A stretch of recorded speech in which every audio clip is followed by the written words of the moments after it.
Indo British advanced pain clinic నొప్పి మాయం surgery దూరం for appointments 9155515563.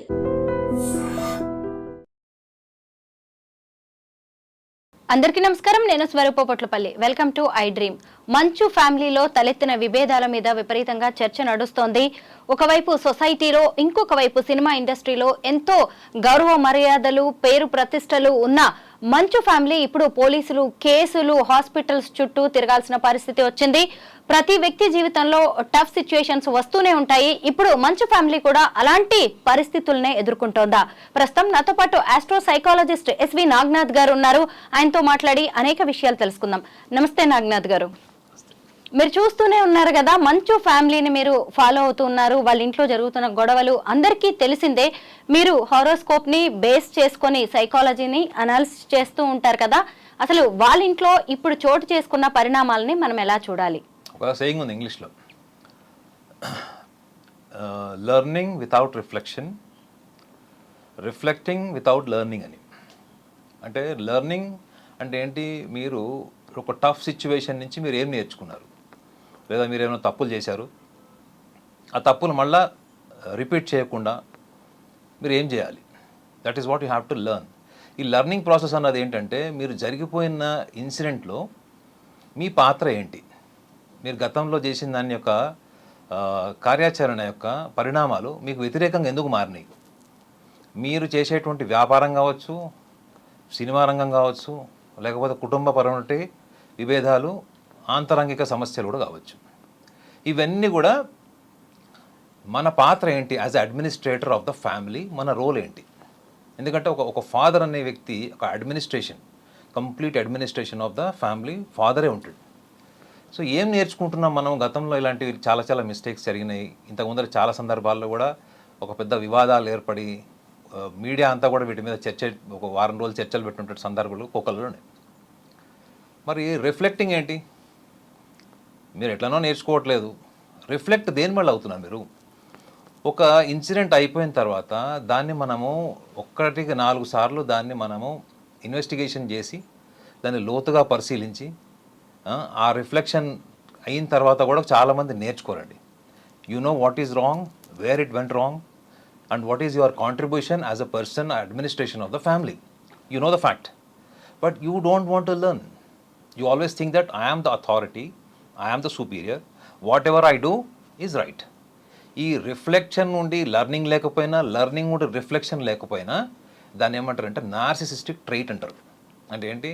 I am right, I am the boss, I am the authority, నాకు నువ్వు చెప్పడం ఏంటి అనేటువంటి ధోరణి జీవితంలో మీరు ఎన్ని సందర్భాల్లో మీరు కింద పడి లేచి దెబ్బలు తిని రకరకాల వివాదాలు, అందులో మోస్ట్ ఆఫ్ ద కాంట్రవర్సీస్ వీళ్ళ ఫ్యామిలీలో చూడండి వర్బల్ నాన్ సెన్సే ఉంటుంది. అటు మంచు విష్ణు చేసిన, మంచు మోహన్ బాబు చేసిన, వీళ్ళిద్దరే మీరు చూడండి, వీళ్ళ స్టేట్మెంట్స్ని ఎక్కువగా మీకు సోషల్ మీడియాలో విపరీతంగా ట్రోల్ చేశారు. అంటే భూత భవిష్యత్తు వర్తమాన కాలానికి సంబంధం లేనటువంటి పదాలన్నీ, స్టేట్మెంట్లు అన్నీ ఇస్తారు వీళ్ళు. అంటే వర్తమానంలో ఉండి ఎప్పుడో గతంలో విషయాన్ని రిలేట్ చేయలేరు, వర్తమానంలో ఉండి ఫ్యూచర్లో వాళ్ళు చేయబోయే ప్రణాళికని రిలేట్ చేయలేరు. అంటే రిలేటివిటీ ఉండదు వీళ్ళు మాట్లాడుతున్నప్పుడు. మీరు రిలేటివిటీ లేని కమ్యూనికేషన్ని మీరు ఒక ప్రెస్ ముందర ప్రెస్ కాన్ఫరెన్స్లో మాట్లాడుతూ ఏం మాట్లాడాలో తెలియక లాస్ట్ అటు తిప్పిటి వచ్చి నేను ఒక లెజెండ్ని, లేదా నేను ఒక తోప్ని, నేను ఒక తురుం ఖాన్ అనేటువంటి ఒక కన్క్లూజన్కి రావడం అన్నది, ఇది చాలామంది మనోభావాలు దెబ్బతీసింది. హానెస్ట్లీ చాలామందివి మనోభావాలు దెబ్బతీసింది. ఆ దెబ్బతీయడం వల్ల ఇవాళ వీళ్ళ ఫ్యామిలీలో చూడండి, వాళ్ళ ఫ్యామిలీలో కూడా గ్రూప్ చేశారు. మెయిన్ మంచు విష్ణుని కానీ మోహన్ బాబుని సపరేట్ చేసి, అటు మంచు లక్ష్మిని సాఫ్ట్ కార్నర్ ఉంది, మనోజ్కి ఎట్లన్నా సాఫ్ట్ కార్నర్ ఉంది. మనోజ్కి డైరెక్ట్ సపోర్ట్ వాళ్ళ సిస్టర్దే ఉంది, లక్ష్మిది. సో ఒక discrimination of family is highly, it leads to chaotic atmosphere. అంటే వీళ్ళ ఇంట్లోనే వీళ్ళ తరగతులు తయారు చేసుకొని, ఈ తరగతుల్లో నుంచి వీళ్ళు డివైడ్ అయిపోయి ఒక్కొక్కళ్ళు ఒక్కొక్క గ్రూప్ లాగా మారిపోయారంటే ఆ ఇంటి అడ్మినిస్ట్రేషన్ ఎట్లా అని చెప్పండి. నాకు తెలిసి వాళ్ళ మీడియాలో చూస్తుందంతా కూడా వాళ్ళ ఏం చేశారో కాదు మేడం, ఇది గత కొన్ని సంవత్సరాలుగా ఇవాళ మీడియాలో బయటకు వచ్చింది అంతే తప్ప, సుమారు ఒక 25 సంవత్సరాలుగా అడ్మినిస్ట్రేషన్ ఫెయిల్యూర్ అన్నది ఒక సైకాలజిస్ట్ ఎవరన్నా కనుక మొత్తం ఆద్యంతం ఇప్పుడు జరుగుతుందంతా కూడా విశ్లేషిస్తే, it is a failure of the administration of the family, not just because of the recent thing what all happened, what all appeared in the media. It is all the failure of the administration of the family last from more than 25 years. ఎందుకంటే ఒక్కొక్కళ్ళకి చూడండి 40 ఏళ్ళు ఉన్నాయి. 40 ఏళ్ల తర్వాత మీరు ఒక్కసారి ఆలోచించండి స్వరూప్ గారు, అసలు సైకాలజిస్టులు ఏం చెప్తారు తెలుసా? 40 ఏళ్ళు దాటిన ఎవరైనా మా దగ్గర కౌన్సిలింగ్కి వస్తే వాళ్ళకి ఏమైనా ఎమోషనల్ ప్రాబ్లమ్స్ ఉంటాయి, ప్రాపర్టీ రిలేటెడ్ ప్రాబ్లమ్స్ ఉంటాయి, ఈగోసెంట్రిక్ ప్రాబ్లమ్స్ ఉంటాయి, ఫ్యామిలీ అడ్మినిస్ట్రేషన్ ఎవరు రన్ చేయాలన్నటువంటిది ఒక ప్రాబ్లమ్స్తో వస్తారు మా దగ్గరికి. మేము వాళ్ళకి కౌన్సిలింగ్ చేసిన తర్వాత, ఆ రిలేటెడ్ కంటెంట్ కౌన్సిలింగ్ చేసిన తర్వాత వాళ్ళకి మోరల్గా ఒక విషయం చెప్తాం. ఏంటంటే 40-45 సంవత్సరాలు వచ్చిన తర్వాత ఎటువంటి ఎమోషనల్ ప్రాబ్లమ్స్ పెట్టుకోకండి, ఉన్న వాటిని ఏదో ఒక రకంగా మీరు సాల్వ్ చేసేసుకోండి. ఎందుకంటే 40-45 years తర్వాత కూడా మీరు ఇంకా ఎమోషనల్ ప్రాబ్లంతో సఫర్ అవుతున్నారంటే ఒక మనిషికి బలమైన వ్యక్తిత్వం లేనట్టు, అసలు ఆ వ్యక్తి జీవిత అనుభవాల నుంచి ఏది రిఫ్లెక్ట్ అయి నేర్చుకున్నట్టు. ఈ ఎమోషనల్ ప్రాబ్లమ్స్ అన్నీ కూడా 45 years తర్వాత వాళ్ళ ఫిజికల్ ఎండ్యూరెన్స్ కానీ మెంటల్ ఎండ్యూరెన్స్ కానీ తగ్గిపోయే ఏజ్ అది. మీరు మిడిల్ ఏజ్కి వచ్చేటప్పటికి ఏమైపోతారు మేడం? బాడీ కూడా అంత సపోర్ట్ చేయదు, మైండ్ అంత సపోర్ట్ చేయదు, బాడీ ఎనర్జీ సపోర్ట్ చేయదు చాలా మటుకు. సో వాళ్ళందరికీ ఏం చెప్తామంటే ఈ 45-50 ఏళ్ళ దగ్గరకు వచ్చేటప్పటికి నాయన మీ దగ్గర ఎటువంటి ఎమోషనల్ ఫ్యామిలీ ప్రాబ్లమ్స్ ఉన్నా కానీ వాటిని మీరు కూర్చొని సార్ట్అవుట్ చేసుకొని ఫినిష్ చేసుకోండి అని చెప్తాం. కానీ నిజంగా వీళ్ళ ఫ్యామిలీలో చూడండి, all are above 40 years, all 3 children are above 40 years, father 60+. ఈరోజు వాళ్ళందరూ కొట్టుకునే స్టేజ్కి వచ్చి ఒక ఫాదర్ని కొట్టేసేటువంటి స్టేజ్ వచ్చింది అంటే it is finished, unrecoverable state. It is called unrecoverable state. అంటే ఇది ఒక పోస్ట్ ట్రామాటిక్. నిజంగానే ఇప్పుడు మోహన్ బాబు గారు ఎవరైతే ఇప్పుడు హాస్పిటల్లో ఉన్నారో అది ఒకవేళ జెన్యున్ స్టోరీ అయితే, అంటే అదే కథ ఆద్యంతం ఏదైతే బయటకు వచ్చిందో అది నిజమే అయితే ఆయన మళ్ళీ రికవర్ కాడు. కాకపోతే ఆయనకు బేసికల్గా సొసైటీ అంటే పెద్ద రెస్పెక్ట్ వాల్యూ ఉన్నట్టు ఎక్కడ కూడా ఆయన స్టేట్మెంట్స్ ఎక్కడ కనపడవు. చాలా షుగర్ కోటెడ్ యాటిట్యూడ్ ఉంటుంది కాబట్టి సో ఆయన ఇవన్నీ ఏముందిలే అని దులిపేసుకొని మళ్ళీ రేపు పొద్దున సభ్య సమాజంలో మళ్ళీ మైక్ ముందర రాగానే మళ్ళీ అదే యాటిట్యూడ్, అదే అరెగెన్స్తో మాట్లాడేటువంటి అవకాశాలు కూడా లేకపోవచ్చు, గ్యారంటీ లేదు. సో నా అబ్జర్వేషన్ ఏంటంటే ఇది ఒక ఇన్సిడెంట్, ఒక స్కూల్ వల్లనో లేకపోతే బిజినెస్ అడ్మినిస్ట్రేషన్ వల్లనో ప్రాపర్టీ వల్ల వచ్చిందైతే కాదు మేడం. ఇది there is a deeply imbibed egocentrism, family యునైటెడ్నెస్కి సంబంధించినటువంటి వ్యవహారం ఇది. కుటుంబంలోనే చాలా చిన్నప్పటి నుంచి కూడా ఈ అడ్మినిస్ట్రేషన్ ఫెయిల్యూర్ కావచ్చు, లేదా మంచు మనోజ్లో ఒక నెగ్లెక్టెడ్ చైల్డ్ సైకాలజీ కూడా మనం ఐడెంటిఫై చేయొచ్చు. ఎందుకంటే సెకండ్ వైఫ్ కదా ఆమె. సో ఆ డిస్క్రిమినేషన్ ఆఫ్ ఈగో అన్నది కూడా మనం చూడొచ్చు. ఆయన ఒక రీసెంట్గా ఒక వీడియో కూడా రిలీజ్ చేశాడు. ఆ వీడియోని మీరు 1-4 సార్లు విని చూడండి. అందులో ఆయన చాలా క్లియర్గా కొంచెం డిస్క్రిమినేషన్తో మాట్లాడాడు ఆయన. ఎస్, నేను అడగబోతున్నది కూడా ఇప్పుడు అదే. నాగనాథ్ గారు, ఇప్పుడు ఈ స్టోరీ మొత్తం, ఈ ఫ్యామిలీ డ్రామా మొత్తం 3 characters చుట్టూ తిరుగుతోంది. మోహన్ బాబు, మనోజ్, విష్ణు. విష్ణు చూస్తే క్యారెక్టర్ ఒక రకంగా ఉంది, మనోజ్ది ఇంకా డిఫరెంట్గా ఉంది. అయితే ఆ తండ్రి రిలీజ్ చేసిన ఆడియో మెసేజ్లో కూడా ఒరే మనోజ్, నేను నిన్నెంత గారాభంగా పెంచానురా, ఎంత అల్లారు ముద్దుగా పెంచానురా, మిగతా ఇద్దరికంటే కూడా నిన్నే ఎక్కువగా ప్రేమగా చూసుకున్నానని చెప్పారు. ఎందుకు ఒకే పేరెంటింగ్ చూసినప్పుడు ఒకటే అయినప్పుడు ఎందుకు వీళ్ళిద్దరి పర్సనాలిటీస్ అన్నదమ్ములవి ఇంత డిఫరెంట్గా ఉన్నాయి? అదే, దట్ ఈస్ వెరీ ఇంపార్టెంట్. ఎందుకంటే సైకాలజీ కూడా ఏం చెప్తుంది అంటే, ఫర్ ఎగ్జాంపుల్ ఇప్పుడు మీ ఇంట్లో 4 పిల్లలండి, మీకు 4 పిల్లలు ఉన్నారు. మీ 4 పిల్లల్ని మీరు మీ భర్త ప్రేమగా పెంచుతారు, వాళ్ళకి అన్ని ఫెసిలిటీస్ ఇస్తారు. కానీ వాళ్ళ 4 వ్యక్తిత్వం ఎందుకు భిన్నంగా ఉంటుంది? ఒకళ్ళు షార్ట్ టెంపర్డ్ ఉంటారు, ఒకళ్ళు స్మార్ట్ ఉంటారు, ఒకళ్ళు అగ్రెసివ్ ఉంటారు, ఒకళ్ళు ఆరగెంట్ ఉంటారు, ఇంట్రోవర్ట్స్ ఉంటారు. ఎందుకు అంటే బై బర్త్ ఒక నేచర్ ఉంటుంది, పుట్టుకతోని ఒక స్వభావం వస్తుంది. దాన్ని సైకాలజీలో నేచర్ అంటారు. మీ పెంపకంని నర్చర్ అంటారు.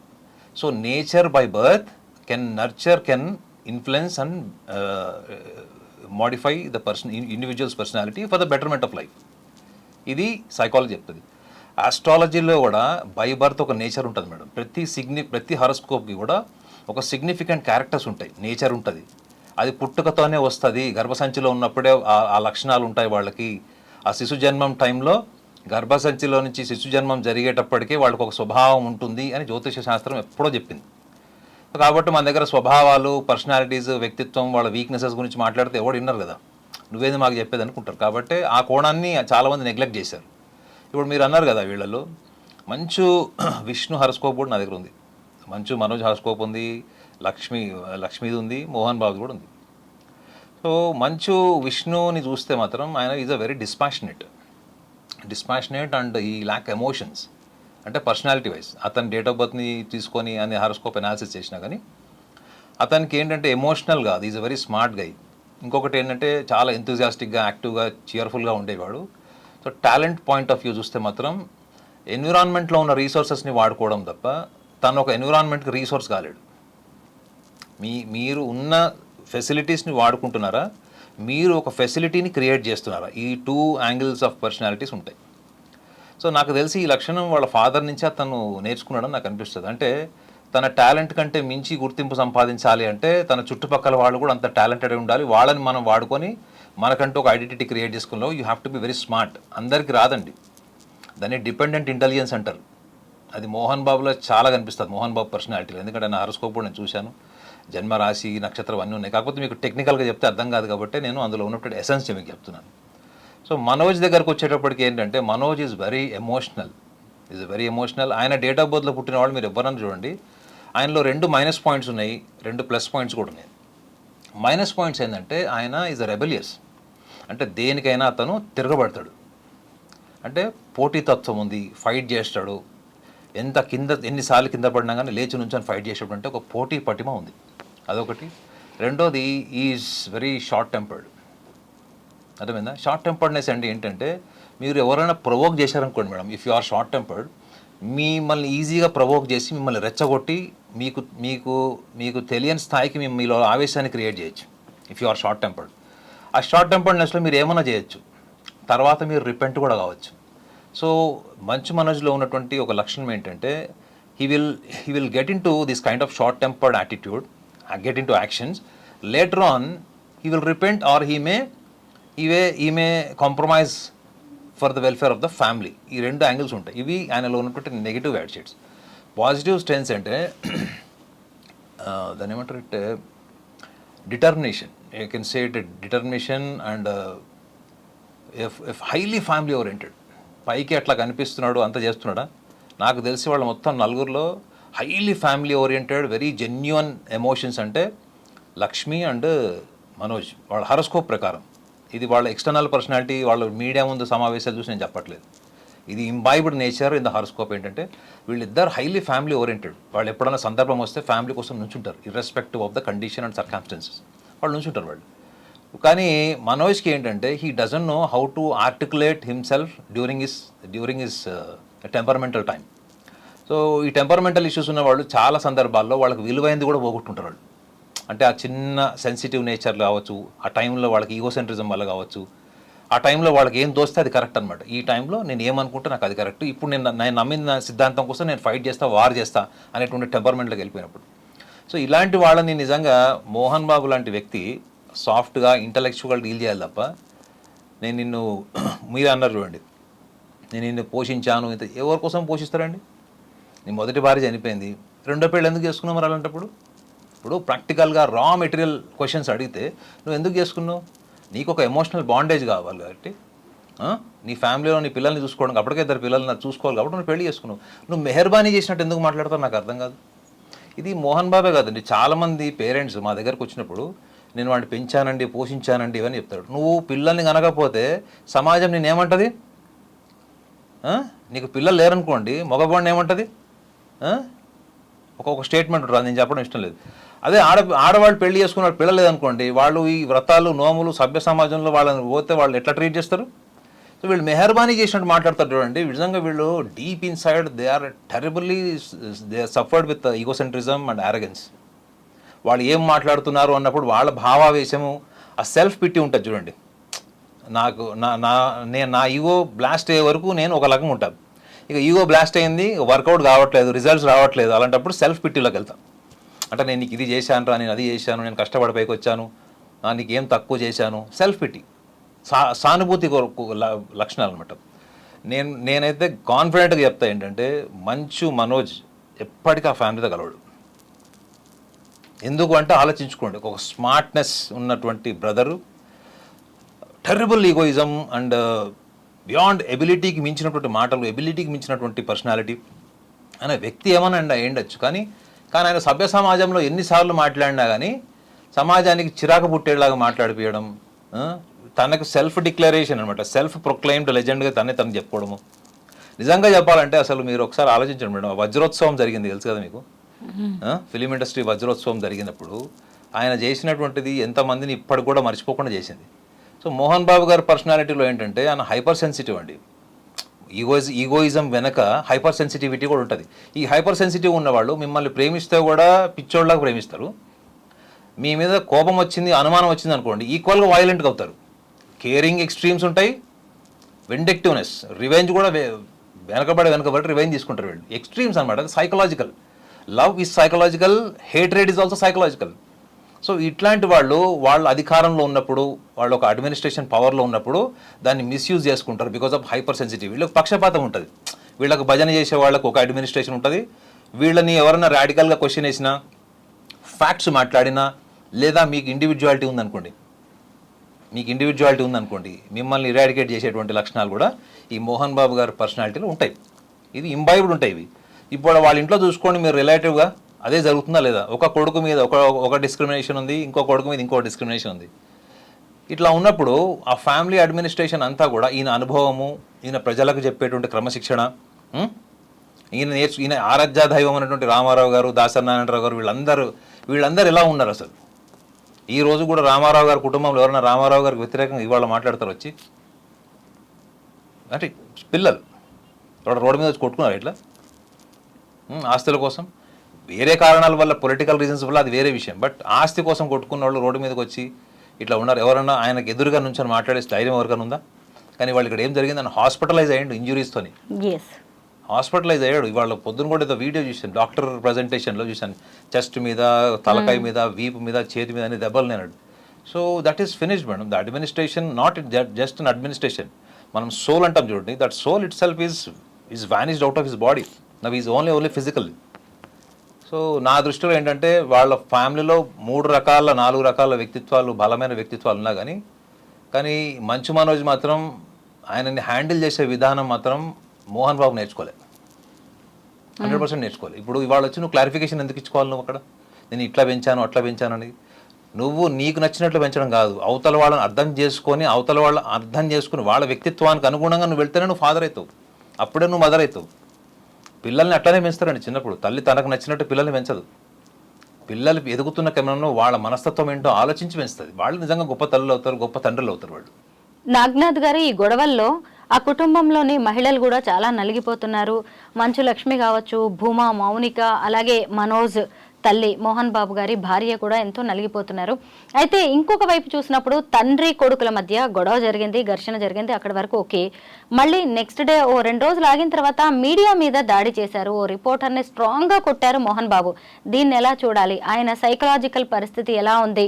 అంటే ఇంట్లో జరిగిన గొడవలన్నింటినీ తీసుకొచ్చేసి ఇలా బయట వ్యక్తుల మీద చూపించారంటారా ఆయన? మీరు అది చూశారంతే. What you have seen is reaction on reporter was in evidence. The evidence was visible through the media. అది మీరు చూసింది మేడం.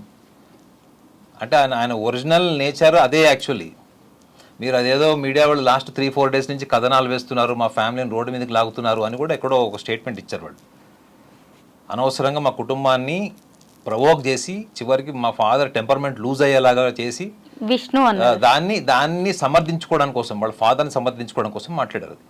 సో ఆ టైంలో మీరు ఎవరినైతే కొట్టారో, తిట్టారో, తన్నారో కాల్తోని, ఒక అన్పార్లమెంటరీ లాంగ్వేజ్ కూడా వాడాడు ఆయన. వర్బల్లీ కూడా అన్పార్లమెంటరీ లాంగ్వేజ్ వాడాడు. ఇప్పుడు కొట్టాడు, అది 3-4 రోజుల నుంచి మా ఫ్యామిలీని రోడ్డు మీద లాగుతున్నారని.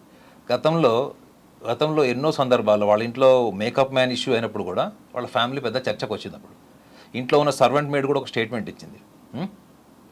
సో మీరు చూసింది ఆయన డైలీ, నాకు తెలిసి మోస్ట్ ఆఫ్ ద టైమ్స్, అంటే 10 సందర్భాల్లో సహనం కోల్పోయినప్పుడు 6 సందర్భాల్లో ఇటువంటి రియాక్షన్ ఉండే ఉంటుంది ఎన్విరాన్మెంట్ మీద. అంటే ఆయన పనిచేసే, అంటే ఒకవేళ ఫిలిం ఛాంబర్లో పనిచేస్తున్నప్పుడు, అంటే సినిమా షూటింగ్లప్పుడు ఇటువంటి రియాక్షన్స్ ఉన్నాయని కూడా కథనాలు ఉన్నాయి ఆయన మీద.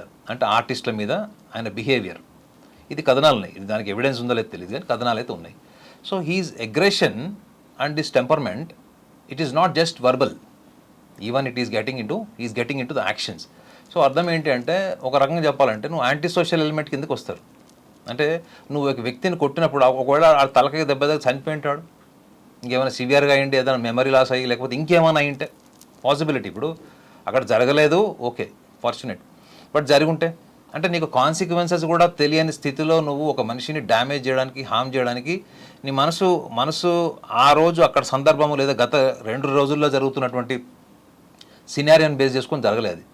That is what is actually. అతను ఒరిజినల్ పర్సనాలిటీ ఏంటంటే తనని ఎవరన్నా ప్రశ్నించినా తనలో ఉన్నటువంటి hyper sensitivity, egocentrism, I'm the boss, నన్ను ఎవరు క్వశ్చన్ అడగదు, ఆయన రియాక్షన్ అలానే ఉంటుంది. క్వశ్చన్ వేసాడు కాబట్టే మన దగ్గర చాలామంది సెలబ్రిటీలని మీరు క్వశ్చన్ అడగండి డైరెక్ట్గా 2-3 క్వశ్చన్స్, ఇలా రియాక్షన్ ఉండకపోవచ్చు కానీ మైక్ తీసేసి వెళ్ళిపోవడము, అరవడము, తిట్టడము, లేదా అవతల వాడికి వాడి స్థాయి గురించి మాట్లాడడం, ఇవన్నీ సర్వసాధారణంగా ఉంటాయి. మీరు చూడండి, ముఖ్యంగా ఆడియో ఫంక్షన్స్లో చాలామంది జర్నలిస్టులు అడిగినటువంటి క్వశ్చన్స్కి కొన్ని ఆన్సర్స్ కూడా ఎట్లాంటి రాడికల్ రియాక్షన్స్ ఉంటాయో మీరు చూడండి. సో నా దృష్టిలో చెప్పాలి అంటే ఇతని మీద కంట్రోల్ లేదు అసలు. And he doesn't bother about consequences. అంటే జనరల్గా రౌడీ షీటర్లు, క్రిమినల్స్ వాళ్ళకి రేపు ఏం చేస్తారు, రేపు జైలుకి పోతామా, రేపు పొద్దున్న నా పరిస్థితి ఏంటి అన్నట్టు అవగాహన లేకుండా ప్రవర్తన ఉండేది ఎవరికి? ఓన్లీ యాంటీ సోషల్ ఎలిమెంట్స్కి ఉంటుంది. అంటే నీ ప్రవర్తన ద్వారా రేపు పొద్దున లీగల్ ప్రాబ్లమ్స్ కూడా ఫేస్ చేయాల్సి వస్తుంది. కానీ మనం భయపడే దానికి కదా మేడం, మనం లాకి భయపడతాం మనం, అవునా కదా? ఎంత కోపం వచ్చినా ఇవాళ మనం ఎందుకు అణుచుకున్నామంటే because of law and order. నువ్వు ఒక వ్యక్తిని కొట్టినప్పుడు నువ్వు చెప్పుకునే కారణాలు ఏమన్నా ఉండొచ్చు, కానీ అతన్ని కొట్టడం అన్నది అది చాలా చాలా అది ఖండించాల్సిన విషయం. అది కొట్టడం అన్నది నీకు రైట్ లేదు, నీ కొడుకుని కొట్టే రైట్ కూడా నీకు లేదు. వాళ్ళ స్వేచ్ఛ, వాళ్ళ మనోభావాన్ని నీ ముందు ఉంచినప్పుడు నీ భావోద్వేగాలు ఎట్లున్నాయి, నీ టెంపర్మెంట్ ఎట్లా ఉంది? మరి ఇన్ని సంవత్సరాలు నీకు పద్మశ్రీ వచ్చింది, క్రమశిక్షణ గురించి మాట్లాడావు, పెద్ద పెద్ద లెజెండ్ల పేర్లు చెప్పావు, టైమింగ్స్ కూడా చెప్తావు. ఈ సన్ షట్ అయిపోయే లోపల షూటింగ్ అయిపోవాలట, అది ఆయన థియరీ అది. ఓకే, మిగతా వాళ్ళు సన్ షట్ అయిన తర్వాత కూడా షూటింగ్ చేస్తారు. ఇవన్నీ ఆయన చెప్పుకున్నవి ఇంటర్వ్యూస్లో నేను చూశాను. కానీ నిజంగా ప్రాక్టికల్గా నీ ఇంటి అడ్మినిస్ట్రేషన్ ఎట్లా ఉంది, నీ పర్సనల్ ఎమోషనల్ అడ్మినిస్ట్రేషన్ ఎట్లా ఉంది, ఇవి రెండింటికి మీరు రేపు పొద్దున్న మళ్ళీ క్వశ్చన్ అడిగి చూడండి, ఎస్కేపింగ్ ఆన్సర్ చెప్తారు వీళ్ళు. సో నాకు తెలిసి అయితే వాళ్ళ ఫ్యామిలీ అడ్మినిస్ట్రేషన్ ఫెయిల్ అయిపోయిన తర్వాత కోడలు కావచ్చు, భార్య కావచ్చు, ఎవరైతే అడ్జస్ట్ అయిపోయారో ఇన్ని సంవత్సరాలు వాళ్ళ భార్యకి ఇవ్వాలండి క్రెడిట్ మొత్తం.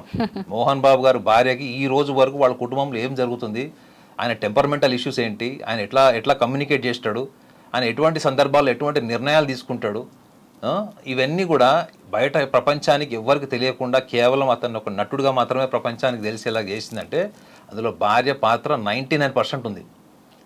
ఈయన ఒక్క క్షణికావేశంలో ఇలా మాట్లాడడం, 2-3 ఇన్సిడెంట్స్ కూడా మనం చూసాం. కాబట్టి ఆయన టెంపర్మెంటల్ ఇష్యూస్ మీద ఆయనకు అసలు కంట్రోల్ లేదు. సో ఈ రోజు వరకు వాళ్ళ ఫ్యామిలీ యునైటెడ్గా ఉందంటే కూడా maybe only because of his wife. So వాళ్ళ వైఫ్, రెండోది మంచు మనోజ్ గురించి కూడా చెప్పాడు. నాకు ఫస్ట్ వైఫ్ డివోర్స్ అయింది మంచు మనోజ్ది. సెకండ్ వైఫ్ ఇప్పుడు ఈ అమ్మాయి కూడా అతన్ని బాగా అర్థం చేసుకొని అతని యాంగిల్లో అర్థం చేసుకోవడం అంటే ఏంటి తెలుసా మేడం, మీ వైపు నుంచి నేను ఆలోచించడం, I'm completely empathized to understand what kind of personality you are, that is what is understanding. నా ఆలోచన నుంచి, నా అహం నుంచి నేను అనాలిసిస్ చేసి అర్థం చేసుకోవడం అన్నది ఒక కోణం ఉంటుంది. సో ఆ యాంగిల్ ఆఫ్ అండర్స్టాండింగ్ అన్నది మంచు మనోజ్ భార్యకి ఉంది కాబట్టి వాళ్ళిద్దరు స్ట్రాంగ్గా నిలబడ్డారు. సో నాకు తెలిసి ఒకవేళ మోహన్ బాబు కానీ విష్ణు కానీ ఈ యాంగిల్లో వెళ్ళి అతన్ని కంట్రోల్ చేయడానికి ట్రై చేస్తే మాత్రం ఇంకా కియాటిక్ అట్మాస్ఫియర్కి దారి తీస్తుంది తప్ప ఇది ఎక్కడ కూడా ఆగదు. నాగనాథ్ గారు, ఇప్పుడు ఈ కుటుంబ వ్యవహారంలో వినయ్ అనే వ్యక్తి పేరు బాగా వినిపిస్తోంది. అయితే మనకి ఇది ఆస్తుల వివాదంలాగా, ఇంట్లో గొడవల్లాగా కనిపిస్తున్నా కానీ వాళ్ళ యూనివర్సిటీకి సంబంధించిన ఒక స్కామ్ జరుగుతుంది. ఆ విషయం విష్ణుకి తెలుసు, మోహన్ బాబుకి తెలుసు. ఈ వినయ్ అనే వ్యక్తి అంటే యూనివర్సిటీ ట్రస్టీగా వ్యవహరిస్తున్న వ్యక్తికి ఇవన్నీ తెలుసు. అతని వల్లే ఈ వివాదాలన్నీ పెరిగిపోయాయి అంటున్నారు. ఓ కుటుంబంలోకి బయట వ్యక్తుల ప్రవేశం అనేది ఇలాంటి అలజడిని సృష్టించే అవకాశం ఉంటుందంటారా? నాకు తెలిసి అంత ఉండదు మేడం. ఎందుకంటే ఇప్పుడు మీ ఇంట్లో మీకు వంట చేయడం చేత కానప్పుడు మీ వంట మనిషి చేస్తుంది. మీ వంట మనిషి ఎట్లా చేసినా మీరు తినాలి. రైట్? అడ్మినిస్ట్రేషన్ కూడా అంతే మేడం. వీళ్ళ వల్ల కాలేదు అంటే అర్థం ఏంటి, వీళ్ళకి సినిమాలు, వ్యాపారాలు, ఇవన్నీ చాలా బిజినెస్లు ఉన్నాయి కాబట్టి వీళ్ళు అక్కడ స్కూల్ అడ్మినిస్ట్రేషన్ చేయాలి అంటే కూడా వీళ్ళకి అడ్మినిస్ట్రేషన్కి సంబంధించినటువంటి బ్యాక్గ్రౌండ్, ఇప్పుడున్నటువంటి కాంటెంపరీ, ఇప్పుడున్నటువంటి సభ్య సమాజంలో ఎడ్యుకేషన్ సిస్టంలో వచ్చినటువంటి మార్పులు, దానికి దగ్గర సిలబస్ దగ్గర నుంచి మొత్తం మీరు A to Z స్కూలింగ్ అంతా తీసుకున్నా ఎవరో ఒక ప్రాపర్ పర్సన్ని వీళ్ళు అలర్ట్ చేసి ఉంటారు. అంటే వాళ్ళకి ఎంప్లాయీగా పెట్టుకుని ఉంటారు. ఈ ఎంప్లాయ్మెంట్ కేవలము ఒక వాళ్ళ స్కూల్ డెవలప్మెంట్ కోసం వాడినట్లేదు. వీళ్ళ family matters, personal matters, bedroom విషయాలు కూడా అన్నీ షేర్ అయి ఉంటాయి. లేకపోతే ఒక బయట వ్యక్తి వచ్చి కొట్టడం అన్నది ఎట్లా జరుగుతుందండి? So he is not just an employee, maybe he joined as an employee or else వీళ్ళకి తెలిసిన నాన్ పర్సన్ని పెట్టుకుని ఉండొచ్చు. మీకు తెలిసిన వ్యక్తి అనుకోండి, ఇప్పుడు కెమెరామెన్ మీకు తెలిసిన వ్యక్తిని మీరు పెట్టుకున్నప్పుడు అతని ఫోకస్ మీ మీద ఉంటుంది కదా ఆ గ్రాటిట్యూడ్తోని. సో మేబీ ఆ గ్రాటిట్యూడ్ ఫీలింగ్లో ఈ ప్రాసెస్లో ఇతను కూడా రెబల్ అయ్యాడు. ఇప్పుడు అబ్స్కాండింగ్ ఉన్నట్టున్నాడు లీగల్గా కూడా రేపు పొద్దున అతని మీద యాక్షన్ తీసుకునే ఛాన్సెస్ అని కూడా చెప్తున్నారు. నేను చెప్పా కదా madam, there is one pillar point I have told you, the failure of the administration. ఈ failure of administration, family, business, whatever it is, ఈ ఇన్ని అడ్మినిస్ట్రేషన్ ఫెయిల్యూర్స్కి కారణం ఎవరు అన్నది మీ ప్రేక్షకులు చెప్పాలి. బ్యాక్ బోన్ పిల్లర్, ఈ బిల్డింగ్ పిల్లర్ల మీద నిలబడుతుంది మేడం. ఆ పిల్లరే అడ్మినిస్ట్రేషన్. అడ్మినిస్ట్రేషన్ ఎవరు రూల్ చేశారు ఏకపక్షంగా ఇన్ని రోజులు? సో ఆ వ్యక్తికి తెలియకుండా ఈ కన్సాలిడేషన్ జరిగి ఉంటుందా? ఒక కొడుకు తనకు నచ్చిన ఎంప్లాయీస్ని పెట్టుకుంటాడు, ఇంకో కొడుకు ఇంకొక అడ్మినిస్ట్రేషన్ ఎంప్లాయీని పెట్టుకుంటాడు. సో ఇన్ని అడ్మినిస్ట్రేషన్స్ మధ్యలో లాస్ట్కి నష్టపోయింది ఎవరు? ఎన్నో సంవత్సరాల నుంచి పనిచేసేవాడు వెళ్ళి ఆ సంస్థ యాజమాన్యాన్ని కొడతాడండి. మీ ఇంట్లో పనుని మీరు కొడతారేమో బహుశా, తప్ప పనుడు వచ్చి మనం కొడతాడండి. అంటే ఎంత దారుణమైనటువంటి అట్మాస్ఫియర్ అక్కడ చూసి ఉంటారు వాళ్ళు. మనము జస్ట్ వీడియోలో చూస్తేనే మనకి అంత ఫ్లక్చువేషన్ అనిపించింది, ఏది రిపోర్టర్ని కొట్టినప్పుడు ఇంత అనాలిసిస్ జరుగుతుంది. సో వాళ్ళు రోజు చూస్తున్నారు వాళ్ళు. రెండోది ఇన్ అండ్ అవుట్ ప్రతి విషయం షేర్ చేసి ఉంటారు. సో మనోజ్కి కూడా ఒక లక్షణం ఏముంటుందంటే, ఆయన తన బెస్ట్ ఫ్రెండ్స్ ఎవరికి కూడా సీక్రెట్స్ కానీ ఇట్లాంటి విషయాలు కానీ దాచిపెట్టడం అంటూ చేయడు. ఒకవేళ తను ఎవరైనా నమ్మాడు అనుకోండి, the relation is ultimate. So అట్లాంటి సందర్భాల్లో కూడా వాళ్ళు ఎక్స్చేంజ్ చేసుకుని ఉండొచ్చు. సో అది ఒక స్టేజ్ వచ్చిన తర్వాత టెంపర్మెంటల్ అయి ఉంటుంది. ఇట్లా కూడా అయిండొచ్చు, మోహన్ బాబుకి అడ్మినిస్ట్రేషన్ ఎంప్లాయీస్ కూడా నచ్చకపోయి ఉండొచ్చు, ఫేవరిజం, వీళ్ళు నాకు ఫేవర్ చేయట్లేదు అనేది కూడా అయిండొచ్చు, వివాదాస్పదం ఉన్నట్టు కామెంట్స్ చేసి ఉండొచ్చు, కొట్టి కూడా ఉండొచ్చు, ఎవరికి తెలుసు. గతంలో జరిగిందంతానే ఇప్పుడు రియాక్షన్ చూసినట్టు మీకు అనిపించలేదా? ఇన్ని రోజుల హెరాస్మెంట్ అవుట్పుటే ఇవాళ మ్యాన్ హ్యాండ్లింగ్ అయింది. సో ఇవాళ సానుభూతి ఏంటంటే రేపు కొత్త వాడిని బలిపశువుని చేశారని అంటున్నారు. కానీ ఎవరైనా కానీ అడ్మినిస్ట్రేషన్ ఒక స్టేజ్ క్రాస్ అయిన తర్వాత ఆ ఎన్విరాన్మెంట్లో రియాక్షన్స్ ఉంటాయి ఇట్లానే. ప్రస్తుతం మోహన్ బాబు గారికి హాస్పిటల్లో ట్రీట్మెంట్ నడుస్తోంది. త్వరలోనే ఆయన ఆరోగ్యవంతంగా బయటికి రావాలని మనం అందరం కోరుకుందాం. అలాగే వాళ్ళ కుటుంబంలోని గొడవలు కూడా ఎంత తొందరగా వీలైతే అంత తొందరగా సద్దుమణగాలని, అంత సెట్ అవ్వాలని మేము ఆశిస్తున్నాం. థ్యాంక్ యూ నాగనాథ్ గారు.